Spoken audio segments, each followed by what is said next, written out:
And welcome to Talking Utter Slot, the podcast about buying, collecting, and occasionally racing slot cars.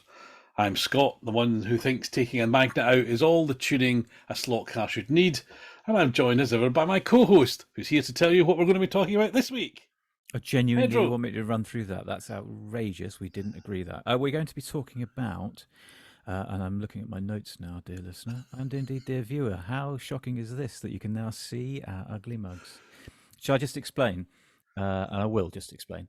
I'm asking you the question, but you're not getting a chance to answer. Pedro. No, don't break the third wall. Could you explain? Could you explain? I will explain. I wasn't talking to you. I was talking to the listener. Okay. Stroke viewer.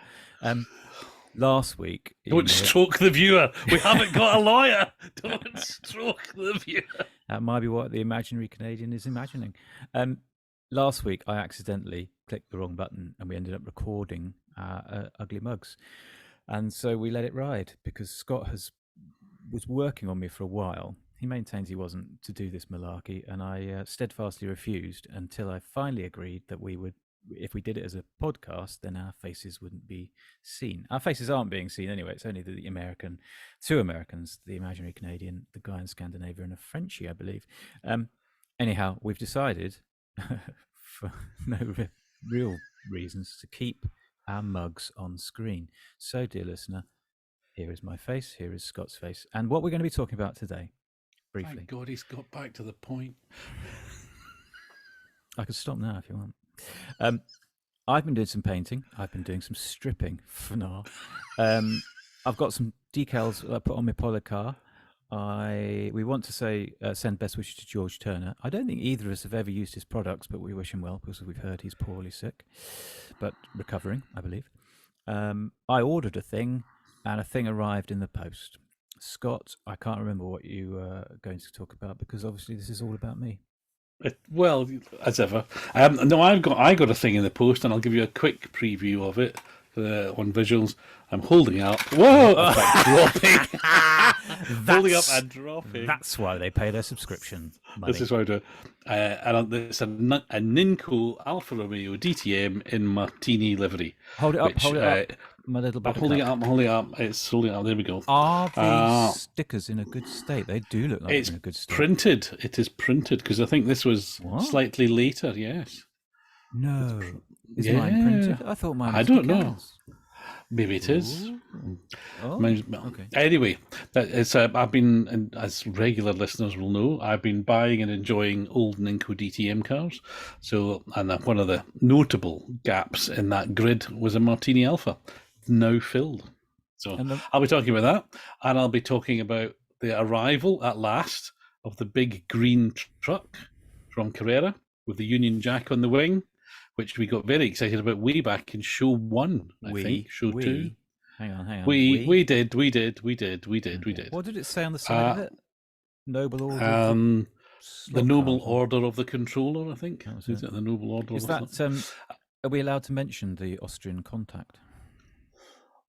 The man from Carrera who emails us and tells us to stop now, or there will be a solicitor's letter. There's a very nice man at Carrera who, certainly used to listen. I haven't heard from him for a while. Maybe he's on holiday, or maybe he knows how we're not entirely happy about Carrera Tyres. Anyway, that's that's because I saw he did a video about it. Did you see that? Did he? Yeah, he did a video over the weekend complaining about someone had sent him a picture of some tyres. You mean Dave Kennedy, not the man from Carrera, didn't do a video. I was very excited. I thought there was a Carrera official video about tyres. No. There could only be one St. Dave. Oh, I see. I missed you saying St. Dave. St. Dave of Kennedy. Had you not? Is it okay? St. Dave. Okay. I think he lives in. Oh no, I don't know. Some state in America, on the East Coast, anyway. Anyway, hello, David. Now, what caught your eye? If you just look up, we know because you've got your lights on. Yeah, and you know how long we spend preparing this? Not enough. Yeah, not enough. I don't honestly recall what caught my eye. Oh, I do know though. Jumping around. I wanted to apologise to NSR. Really? Yeah. Well, I got a solicitor's letter, obviously. No. No, I think I pointed a finger at them, this very one, and said their headlights were wrong on the 917. And I believe this isn't a very good correction because I haven't actually looked up my facts, but I believe the NSR lights are correct and the fly ones are wrong because they're staggered. They're supposed to be, watch out for the mic, they're supposed to be like that, not like that. Can you get that? Not like that, like that. Who knew we were going to get mime or performative dance as well as a podcast about slot cars? We should have stayed on the radio, Scott. We should have stayed there. I think to slightly reduce the impact of your apology, I think you were confusing yourself because you're quite old about how much you disliked the stick-on headlamps on NSR's Porsche 908. No, that still stands. Okay, all right. That still stands, but I believe I'm pretty sure one of the 917 models. I'm not sure whether there's Carrera, there's Fly, there's NSR, there's probably a Le Mans miniatures one, but one of them infamously gets the headlight arrangement wrong, and one of them gets it right. And I think I wrongly accused NSR. You know, you're on camera now, and people can see you swinging that product placement. Samples gratefully received. Anyhow, that's the apology. That's the correction. And NSR, that's what's caught my eye. God, it's seamless the way this works, isn't it? NSR caught my eye by announcing that they're going to be selling Little People, a vintage Little People. I don't think slavery's been abolished. I'm not. Is this an EU thing? My God, I'm glad we left. What?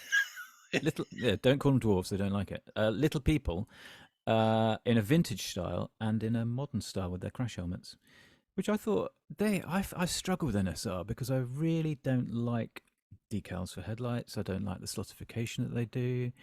I don't like the endless fancy liveries. I haven't got a clock to see what kind of time we're paying out on liveries there this week, but then they go and do something like that, which kind of acknowledges the hobbyist, doesn't it? Or am I just vastly exaggerating things for dramatic effect? No, you wouldn't do that.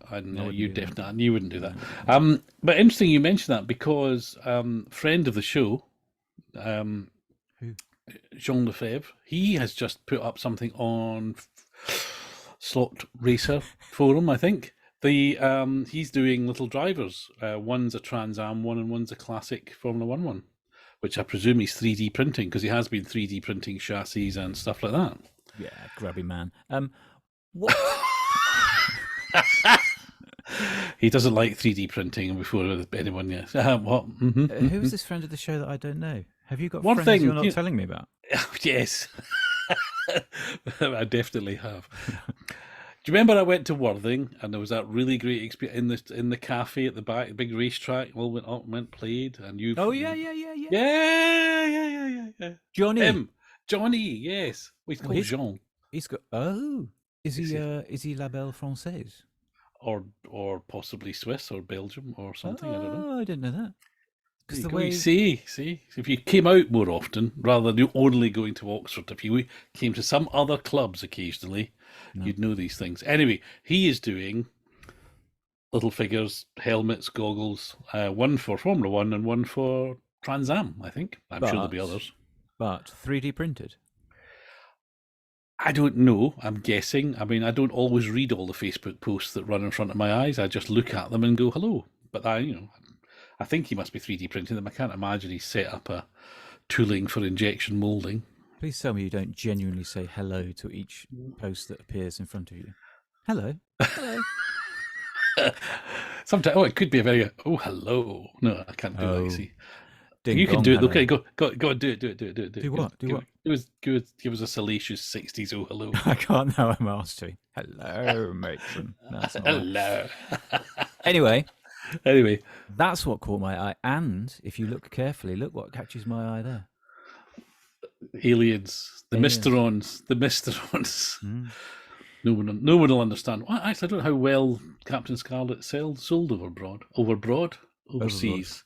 overbroad. I Which can leads tell us. you. I can tell you. Hang on, no, don't get off that easily. I can tell you, it didn't sell Ah, that well because back in the 70s, when my parents took us on a tour of the continent, as it was then known, politically possibly incorrect now, we went. can I tell you my favorite old expression is the news can't fog in the channel, continent cut off. the con. We went down to Italy with the caravan, and I had a bee in my bonnet. I don't know if it can't have been close to my birthday because that's in March, so we wouldn't have been traveling. We'd have been in the summer. Anyhow, I persuaded my parents to take me into a Italian toy shop, and I asked for a Dinky. Well, I didn't. They did. I asked for a Dinky Toys Captain Scarlet car, and I know, but Dinky Toys weren't known in the 70s, or probably still aren't known in Italy, somewhere down near the coast. And so what I came out with was rather disappointingly ish a model of a Maserati Mirac. I never know how to say it. I believe it's a clamshell one, which I think the Mirac is. And it wasn't a Captain Scarlet car. I was slightly disappointed, but also I think it's where my love of the Maserati came from, because I still have that car in the loft, and it's a fantastic little model, and I love it to bits still. And now I'm going all warm and fuzzy just thinking about it. But that's my Captain Scarlet story. Please move on. I shall try. And semi-related to that, because Captain Scarlet, Jerry Anderson, Thunderbirds, Skeletric put out a little video on the socials Yep. of the previously thought to be enormous Fab One Lady Penelope car, two of them going past each other on the track, which amazed me because having had it in my hand at Gaydon, which is only 2 months ago, it seemed that it was too wide for that. But am I boring you, Peter? Sorry. do you know how we're on video now? I was going to say, do you know how that used to happen and you didn't know? Oh, well, you did know because you could see me, but the dear listener didn't know that I was bored witless. Anyway, I think, assuming that whoever does the socials for Skeletric is listening, hello. The videos lately have been great because they've been doing magnet out oversteering escorts and all sorts of stuff. Much applause from Talking Utter Slot. Their socials have been socials. Oh god, I may feel grubby saying socials. Their Instagram account. There's been great stuff, and seeing they were actually answering a specific question. Weren't they? They must have had some feedback with people saying, "I bet you can't get two of those going past on a track," and so they put out that video. Why are people buying two of them to race them though? That's not the point with Lady Penelope. Martini and Repsol liveries are imminent. Did you see the Goodwood Festival of Speed? I saw bits of it. I mean, I live close, but not that close. Did you see the Rolls-Royce Spectre going up the... Very good point. Did you see the Rolls-Royce Spectre going up the hill? No. God damn, it looked impressive. It looked like it was moving... It didn't look like it was moving very fast at all, but it did put in a reasonably good time. And it just wafted. It just like wafted. Brilliant. Well, it probably weighs the same as a small moon, doesn't it? I mean, it probably weighs the same as the Earl of March's house. Yeah. Anyway, again, talking about Goodwood and Skeletric, there was a very nice. In the history, there was somebody. I think it was Skeletrics themselves made a model of the hill climb, and you could run it. The downside of it was pretty long, and you couldn't really see the end from where you were driving. But the principle was nice. And of course, there was that pedal-powered one that we had to go on at Gaydon, which was nice. But somebody, again, forgive me, the research department has been on holiday. Sack 'em. Skeletrix posted the pictures, and it was on Slot Racer newsletter today, that somebody's got a layout which starts with a kind of Goodwood pit lane and then goes round a few bends and becomes a kind of Mila Miglia village or Targa Floria village, little Italian houses and stuff, and then comes back round. It's lovely, absolutely lovely. That's because there's been some photos of the Cobra. That's where they came from, I believe. Which leads us neatly on to, you have a theory about full-size interiors and Cobras and drivers and screens, don't you? Or we have a theory. Let's take joint responsibility for this. Cabinet responsibility. You're looking blank. Yeah, well, I'm looking more blank than usual. We have a theory? So, we have a theory that had it got... So, this is the theory. Scalextric's Cobra looks lovely, lovely sheep, etc. Lots of effort gone into it. Nice details, Nice details. but Screen possibly a little bit too long, but maybe that looks worse than it is because the driver's quite a bit too low. And the picture that you mentioned with the two cars coming around a corner, it was like that. You couldn't really see. I am now. Pedro is now demonstrating. In fact, I think you're too high. I am sitting in a Scalextric's Cobra as we speak. And there was pictures posted of kind of 360 over the top, lovely interior, full interior. And we know that takes a lot of effort. I have a theory that had it just been a little tray with a molded driver and a head on it, the head might have been a little bit higher up. But because it's a full-figured driver, I think they can't quite squeeze him in. I think his shoulder's trapped under the door. Hence the reason his helmet's away down. I don't think your theory holds water, does it? If they were going to, I think it's just been designed badly. Screen and driver, ironically, which unfortunately, if it was just the one, I think you said this, if it was just the one, it wouldn't be so bad. But since the screen is too tall and the driver is too short, the combined effect is that looks weird, which is a crying shame because as I commented, I hadn't noticed before, but they've got the little glass wind deflector on the bonnet. The fuel filler looks nicely detailed and suitably fiddly with a little hinge and stuff on it. It looks a sweetly pretty car until you actually look at the driver and the windscreen and you go, And you were particularly taken by the wheels, I think, well, the wheel hubs. Yeah, are they Halibrands? I love a knockoff. Ooh, I love a cheese ball and I love a knockoff. A knocked off cheese ball is my dream. It's not a cheese ball, it's a cheese board. Cheese board. No, cheese ball. I like a cheese ball. Cheetos. Anyway, it is a bit of a shame, but anyway, we shouldn't dwell on that too much. The aforementioned Carrera truck. Let's get this off, get it on my chest. So, lovely big truck, 6-wheel trucks. Well, they're more than 6-wheeled actually. They're 3 axles, so 2 at the front and then 8 at the back, as it were. And they've been doing these for a while, and they've done them as a kind of ambulance and a breakdown truck and various other things. But they started doing racing trucks with big wings on the back. And then early in the year, they showed one which was in British racing green, big Union Jack on the flag, the noble order of the controller down the side. And the driver, wittily enough, is known as Archie Bald. I have forgotten that. So lots of lovely details. Absolutely love it. Love the humour in it and etc. And it's great. But will you buy one? Well, there are 10 reasons why I won't, and they're all round and black, because Carrera tyres kind of go off or go squidgy or melt or go hard. Not all the time, but enough of the time that it can be a bit of a putter-offer. So this truck has got 10 big tyres, which I haven't done any research, but I'm pretty certain you can't buy NSR replacements for them. And so if I bought it and had a bit of fun running it round and put it away and then got it out in a year's time to do the same thing, would I be faced with a whole load of gooey tyres? So and there's 10 tyres. And so for that financial reason, you're out. Well, it would, even if you could get them, it would be what, 15 quid for replacement tyres. And how much is the car going to go? Truck? Hang on, it's not a truck, is it? It's a hauler. It's not a hauler. It's definitely a racing truck. But anyway, isn't it a wrecker? Oh, it's not a recovery truck. It's not a recovery truck. No, they're different back. They've been very cleverly designed because they've got that cab and then they've put different backs on. Oh yeah, sneaky, clever design. Clever stuff. Yeah. Why do Americans call them wreckers?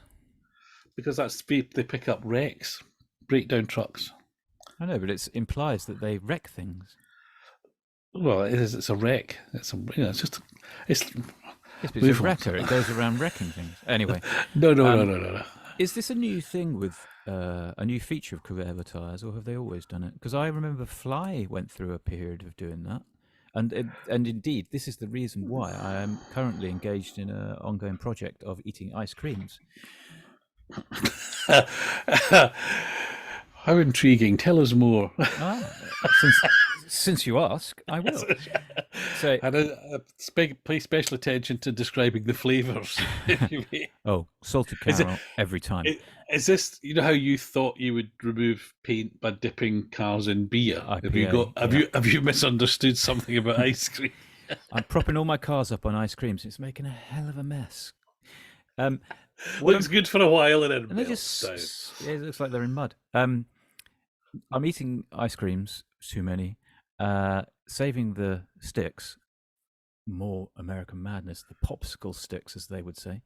And then I'm gluing 3 of them together into sort of a little T shape, which I stick underneath a fly car, which jacks the wheels up off the surface, so I don't get flat spots. And at the same time, I'm rotating the wheels just a little bit each time to try and counter the stickiness, the whatever happens, the weepiness that happens or used to happen, because I'm doing this to all of them. I'm putting myself through hell eating these ice creams to get these sticks, and each one I pop under a car. I look, hang on, that's not as weepy as well, it's not weepy. None of them are actually weepy. I'm wondering if it was because I was sitting them on wood and the wood was sucking the weep out. Well, I used to believe putting them on plastic was good, but then I watched a video the other day. Good pronunciation. And I am going to find said video and I'm going to tell you, because it was about a chap who talked about tyres. And he said about Carrera tyres, are they any good or compared to other ones? And he did a comparison which proved that if you prep the tyres properly, then the standard tyres are pretty competitive, which is a very good message. And I thought, great, I'm glad somebody's done that. Sorry. So standard stock tyres. Whose? Carrera. No. Prepped properly, trued, No, etc. He did sometimes on his big track, and he was pretty much, he was like, not even a tenth or something different. No, I don't. Yes. Well, he did the science. He did the actual testing. He ran the cars on his track, but just as you think this couldn't be better, than Carrera must love this. He went, but of course, the trouble with these tires is that they'll probably come back to them in 12 months or 18 months, and they'll all have gone off. Mush. And you go, yes, that's what happens, isn't it? So I can't find it while I'm talking to you, because it's typically I'm scrolling through stuff, but I will find it and put it in the description. You're not scrolling through stuff and saying hello to each of the stuffs that you gave us. Hello. Not yet, but it's only a matter of time. The which takes us back to and I think Dave Kennedy Dave and I were talking the other day. Name drop, and this, I think he has a very good point actually. If you make a slot car and you sell it to people, and they can't buy bits to fix it that might readily wear out, braids, guides, tires. Wing mirrors and spoilers, probably not a bad thing either. Then effectively you make it the whole thing as a disposable item. So for the want of £2 worth of tyres, a 50 quid car doesn't work. And I think if I was a slot car manufacturer, and I know I'm not, and I know it's more difficult than we imagine, but given that the small cottage industry guys are making, and that's not to belittle the NSRs and Slottits and Sideways, but they're making tyres, I would go to one of those people and say, we're going to bring out this car and it's going to have our standard tyres on it because it's a toy. But could you make some tyres that last and fit and go fast, and we'll brand them as, insert slot car company name, Go Faster Bits, and they'll be available from the website at a small price, so that when I buy said Scalextric's Carrera Fly and the tyres go off, I think no problem, I can go on the site and I know exactly which ones to buy because it's beautifully itemised and I don't have to guess at the size, I don't have to learn code words. I mean, bloody NSR, they've got 3 sets, they've got 3 kinds of tyre, and I think they're called something like, super wonderful and marvelous. There's no easy way. Well, which one's which? Is this the best one, or is that? Is wonderful better than marvelous? Yeah, it's just anyway. Marketing and all that, but consultancy services are available. But so to finish my point, so I think it's interesting. Even Pendle, our favourite UK slot retailer, are making, or at least selling, their own brand replacement tyres for classic cars. And you've got scale models and I think Roger Barker getting together and remanufacturing wing mirrors and screens and bits for old cars to repair them. So there's clearly a market for this sort of stuff. And I guess the big guys just don't want to get involved. Small. Small market. Small market, and possibly quite a bit of admin, quite a bit of storage, quite a bit of hassle, probably quite a bit of margin in those little items, but there's a hassle factor as well. And the likes of Hornby, sadly, they are public listed or whatever you call it. They've got shareholders to think about, so putting a couple of peeps in charge of that kind of thing isn't financially viable for them, would be my guess. However, as I say these things, I wonder exactly how they support their railway habits. The railway lines that can you get spare wheels for a Sir Nigel Gresley? I presume so. I mean, you can get spare parts for Scalextrics again on eBay. There is at least 2 or 3 sellers who I think buy cars and break them down. So you're buying Really? the bits of a. Well, it seems that way. 30-second breakers. Well, again, if I've got a car which I cherish and I think, oh, I really need a rear wing for my Nigel Mansell Williams, I'm probably going to be willing to spend a tenner to get it. See, I know you and that Nick bloke are quite taken with the early Scalextric F1 cars, and I just every time don't they race them at Farnborough quite a bit, and I just no, they weren't fantastic models. I'm stopping there. They weren't fantastic. Which ones are you talking about? Things like Williams's and anything from the olden days of Scalextric, 80s, 90s. All right, okay. Well, to each horses for courses. To each his own. Speaking of the olden days, I'm going to show something else on screen which I recently, and it's tyre related. So this is a car that I bought, and I'd have to look up the big book of slot cars to see when. Let's say 20 years ago, because I think it's safe for that. It was one of the first Scalextric sport models. The first one I certainly got that came in the purple sort of chocolate box. Do you remember these? Stop. I listened to another podcast. It's not sport. It's sporta. Maybe for French listeners, it's sport. Scalextric sport. Anyway, sport box. And it was a Mercedes DTM car. See the link. I'm currently on a DTM thing. Which one? And here is said car, the Vodafone Mercedes. Oh, I have one of those. Which I still have. And it needed tyres because they'd gone rock hard. And I bought some off eBay. I have made so my car now works again. But your point earlier, if we rewind the tape about, I don't know, 10 minutes ago, because that's how long you took to make your point. Sorry. You were saying about the brands approaching NSR or similar to makes, but all the brands need to do, Carrera, looking at you, is do what Hornby, looking at you in a nice way, have already done and adopt the Euro standard, and then suddenly spare tyres from these other brands fit.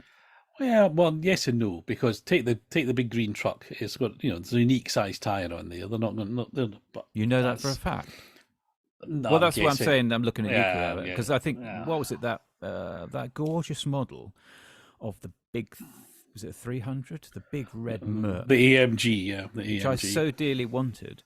And then when I learned the hubs were a 2-piece weird thing, I just thought, okay, I'm out at that point. Okay. And I remain disappointed with my M1 in that it's a beautiful looking thing, but the tyres are weird size. Yeah, tyres are, but it's a thing. We're getting very repetitive. Can I share us? Well, I think it needs to be said really, because if once maybe twice. Well, no, but if someone said to every me, week, "Oh, I'm thinking of getting into the hobby. What should I buy?" I love that kind of fictional conversation because it just doesn't happen. I'm thinking of getting into this. Actually, I've only recently I've had that very conversation with someone. Liar. No, I'm not. True. But and would you say so? Buy that car. The tires will go off in 18 months, and you can't get replacements for it. But hey, buy it anyway. going back to my Scalextric Sport Mercedes, the interesting thing is who you were going. So, guess how many? This is a limited edition. It says proudly proclaims the limited 3,000. 6,000. Holy cow! 6,000. Yeah, that's So- not limited, is it? What was it? Well, I By, hate by to. the standards of then, it was. By today, it's an annual production run. Yeah, that's probably true, or possibly true. Yeah, I Yeah. hadn't thought of that because the Shadow, it gets another mention, but it doesn't get another sale. That was Stock only watch. 1,950. Exactly. Yeah. Should we say how many we believe are in stock in the UK? Go on then. We believe there's about 73. That's a very specific about. It's a very specific number, isn't it? How do we work that out? It's very specific about. We're running out of time, Scott. We need to Okay. cover bases. Don't talk tires. Cover the bases. Go. Oh, shit.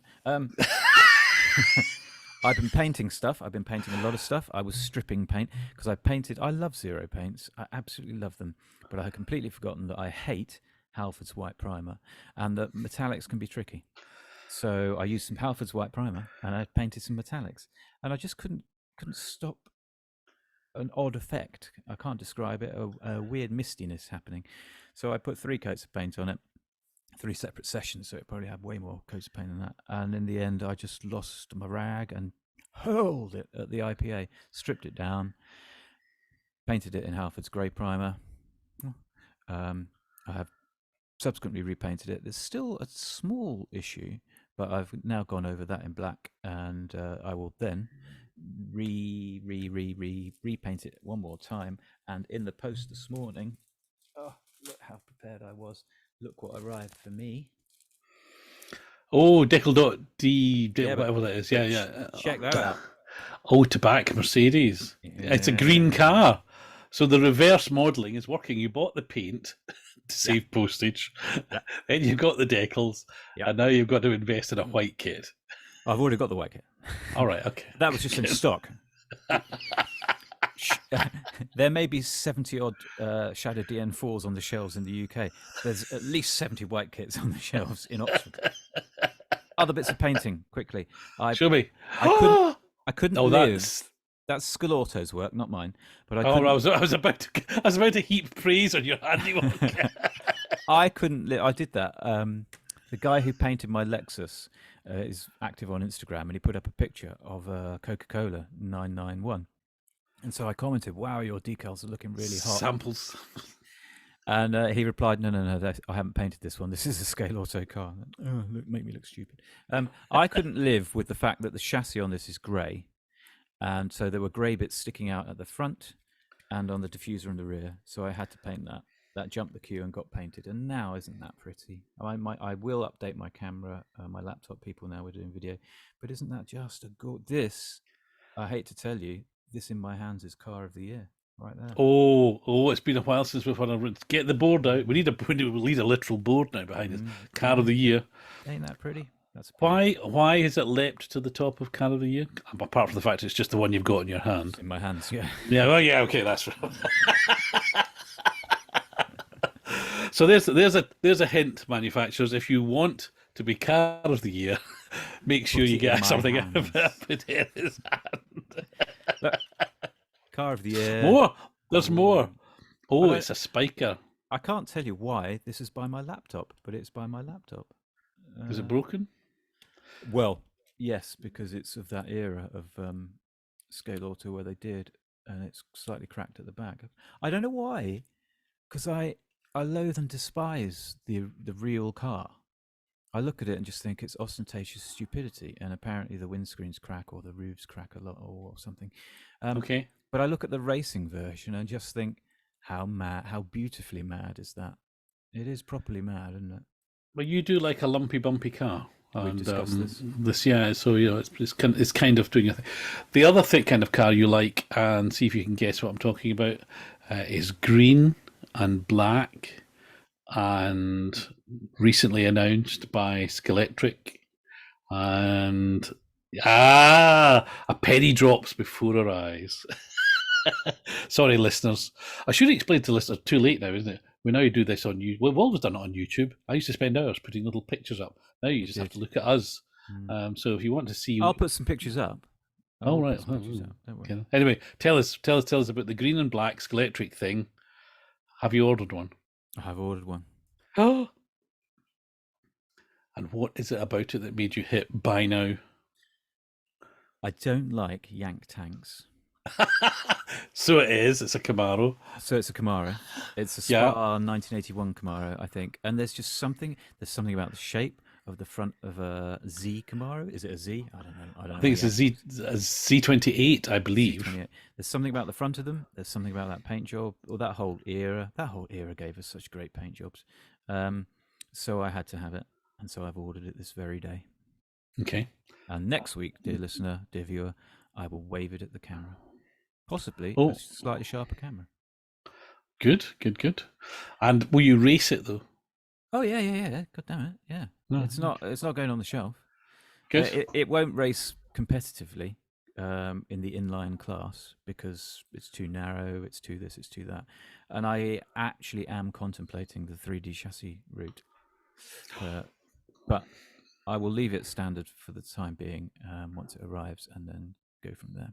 But it's sweet, pretty thing. Sweet car. Good stuff. Well, that's something to look forward to for next week, because we better say goodbye for this time, because the money in the meter is about to run out. Yeah, we're doing this on the cheap, dear listener, and we're using Zoom. Should I keep talking until it cuts it off? It goes. Zip! Then I'll put the music on at the end. You won't be able to see, the viewers won't be able to see you dancing to it though. It's always a highlight for me. I haven't got enough room to do hand gestures. Goodbye, Scott. Goodbye, Pedro.